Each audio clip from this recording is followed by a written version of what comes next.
Қайырлы күн достар. Бүгін осы видеода өте бір қызықты, өзекті, көп адамдар түсіне бермейтін бір тақырыпты көтергім келіп отыр. Ол артық салмақ пен гормоналды ауытқулардың байланысы туралы. Көбінде маған әйел адамдар келген кезде артық салмағы бар, мен жалқаумын, жата бергім келеді, ештеңе істегім келмейді, апатия, энергиям жоқ деп келеді. Бірақ шынында бұл көбінде жалқаулық емес, бұл гормондардың жұмысының ауытқуы болып есептеледі. Көбінде және осындай гормоналды ауытқуларға келетін себептер ол противозачаточный әртүрлі дәрі-дәрмектер, яғни жүктілік түзетін дәрі-дәрмектер, одан кейін әртүрлі жесткий диеталар, одан кейін арықтататын шайлар, кофе, коктейльдер, осылар да гормоналды ауытқуларға әкеледі. Мысалы үшін менің жекеме мынандай хаттар жиі келеді. Мен бір диета ұстадым, өте күшті салмақ тастадым, бірақ та артынан етек кірім тоқтап қалды, етек кірім дұрыс келмей жүр деген сияқты. Не болмаса, мен жақында ғана мынандай хат келді жекеме. Жақсы салмақ тастадым, және бір диета ұстадым, бірақ шашым уыстап түсіп жатыр, яғни домаланып шаштарым түсіп жатыр деп. Бұның барлығы ненің белгісі? Бұның барлығы гормоналдық ауытқулардың белгісі болып табылады. Яғни осындай жесткий диеталар, арықтататын әртүрлі, және диеталар, және препараттар әртүрлі, арықтататын және шай, кофе, коктейльдер, осының барлығы гормондардың жұмысының бұзылуына әкелуі әбден мүмкін. Осы видеода гормоналдық ауытқулардың алдын алуға көмектесетін, не болмаса сізде гормоналдық ауытқулар енді ғана басталып келе жатса, соны мүмкін қалыпқа келтіруге көмектесетін, не болмаса сізде уже гормоналдық ауытқу бар болатын болса, оның ары қарай асқынбауына көмектесетін, қарапайым, бірақ өте жақсы көмектесетін 5 жолмен сіздермен бүгін бөлісетін боламын. Сондықтан видеоны аяғына дейін мұқият тыңдаңыздар.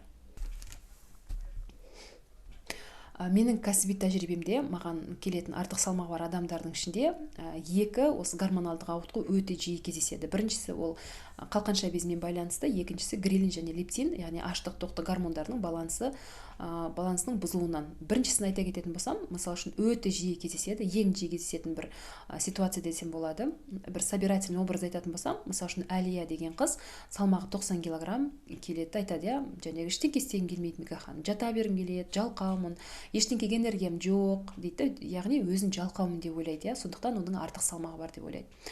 Және де маған келеді, менің айтқаным барлығын жасайды, барлығын дұрыс дейді, бірақ салмағы өте баяу кетеді, не болмаса мүлдем кетпейді. Бұндай кезде мен әдетте ондай кісілерге айтамын, анализ тапсырыңыз, дәрігерге қаралыңыздар деп. Және де көбінде мұнда байқайтыным гормондардың бұзылуы байқалады. Гормондардың бұзылуы именно щитовидкадан, яғни қалқанша безінің жұмысы бұзылғанда, ал қалқанша безі білесіздер, біздің гормон түсетін органымыз, сөйтіп гормондардың жұмысы бұзылған болып шығады. Енді сіздерге түсінікті болу үшін айта кетейін, мына біздің қалқанша безіміз біздің бір сағатымыз сияқты, бір образын айтқан кезде біздің бір сағатымыз сияқты да, егер оның жұмысы баяулайтын болса, жұмысы нормадан баяу жасайтын болса, онда ше адамның қозғалысы, ойлауы, реакциясы барлығы баяулайды. Соның ішінде зат алмасу процесі. Ондай адам тамақ көп ішпесе де салмақ қосады. Салмақ тастау өте қиын болады.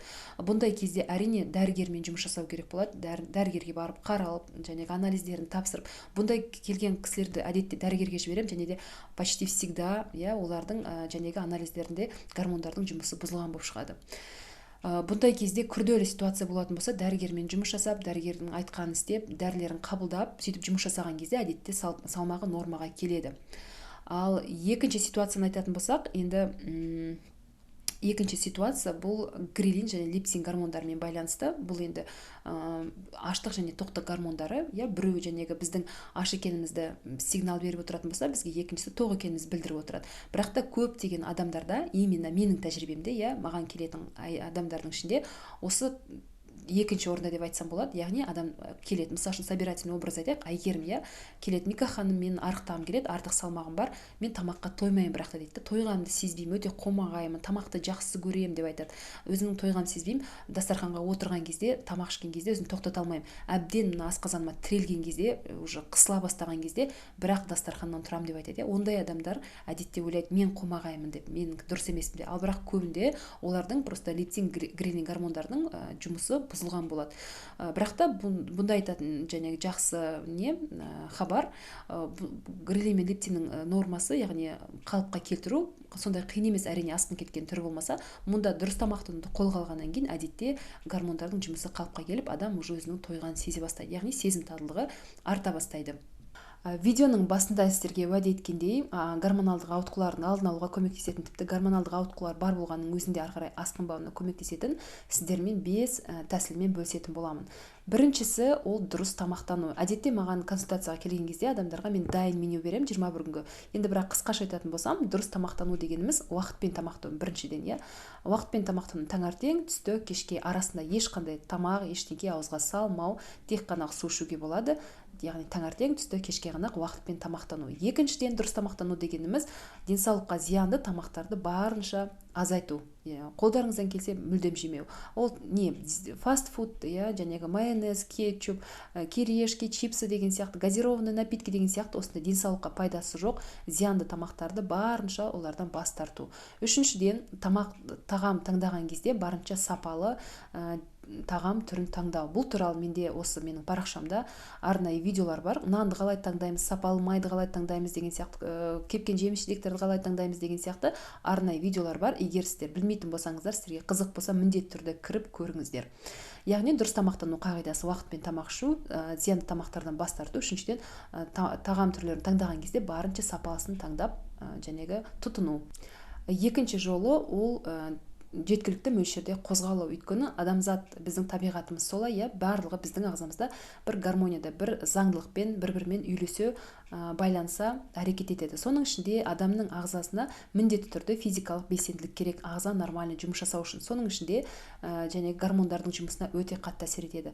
Сондықтан егер де сізде қозғалыс аз екенін білетін болсаңыз, міндетті түрде кеміне күніне 1 сағат, жоқ дегенде жарты сағат жүруді әдетке айландырыңыз. Өйткені біздің ағзамызда барлығы бір-бірімен байланысты. Егер қозғалыс жетіспейтін болса, ол ағзаға, денсаулыққа, иммунитетке, соның ішінде гормондардың жұмысына міндетті түрде өз әсерін береді.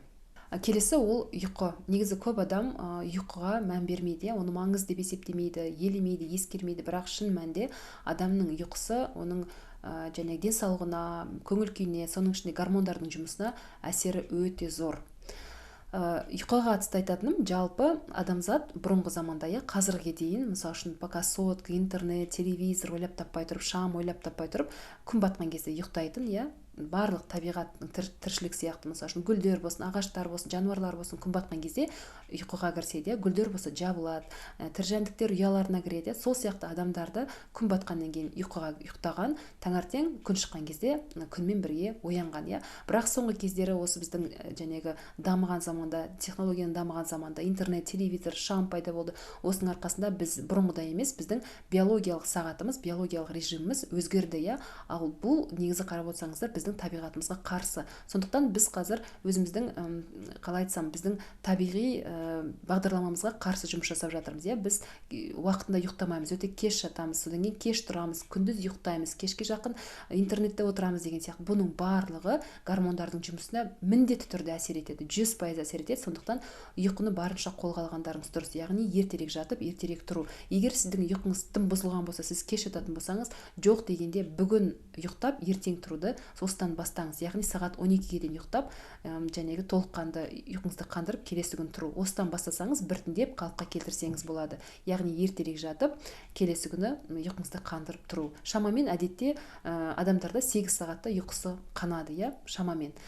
Сондықтан ұйқының сапасы денсаулыққа, гормондарға әсері өте зор. Сондықтан ұйқыны қолға алыңыздар. Гормондардың ауытқуына келетін тағы бір нәрсе ол токсиндік заттар. Біздің қоршаған әртүрлі денсаулыққа зиянды заттар.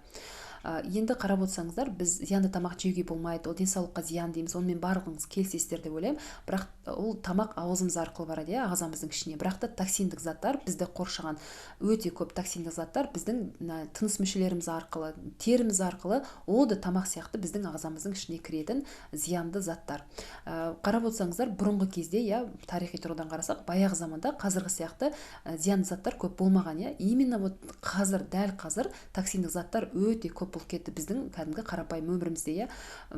Өте көп кездеседі. Енді тамақта да, және бытовая химияда да, мысалы үшін мебелімізде, киімімізде, барлық жерде қазір денсаулыққа зиянды токсиндік заттар өте көп. Енді оны қысқаша айтатын болсам, біздің кәдімгі ыдыс-аяқ жуатын фейриіміз, гель для душа, шампуніміз, порошогымыз, киетін синтетикалық киімдеріміз, үйде қолданатын, ремонтқа қолданатын әртүрлі синтетикалық ремонт жасайтын заттар енді өте көп.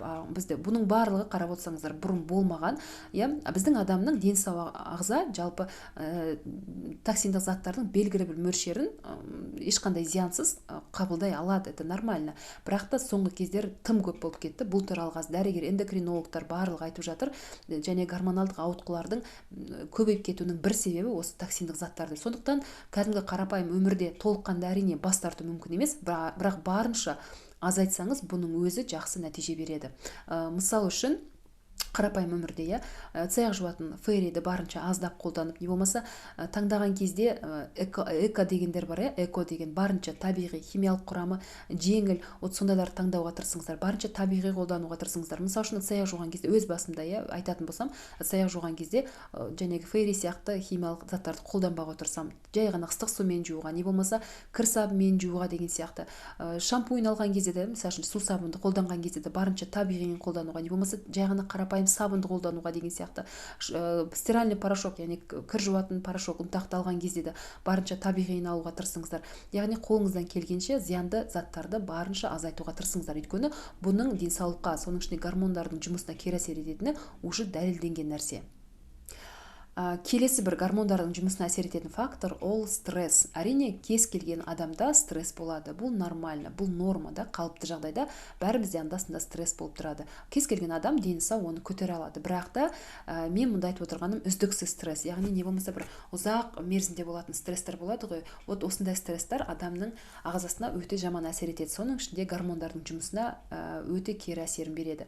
Мысал үшін біз естіп жатамыз, егер де адамның қалқанша безімен әртүрлі проблемалар болып жатса, бір аурулар болып жатса, йод жетіспегеннен дегенде естіп жатамыз, білесіздер ме, егер де стресс болса адамда, жәнегі йодтың жұмсалуы ағзамен әлде қайда көбірек болады. Яғни ағза йодты көп мөлшерде қолданып жұмсап тастайды. Сөйтіп адамда йод жетіспеушілік болады.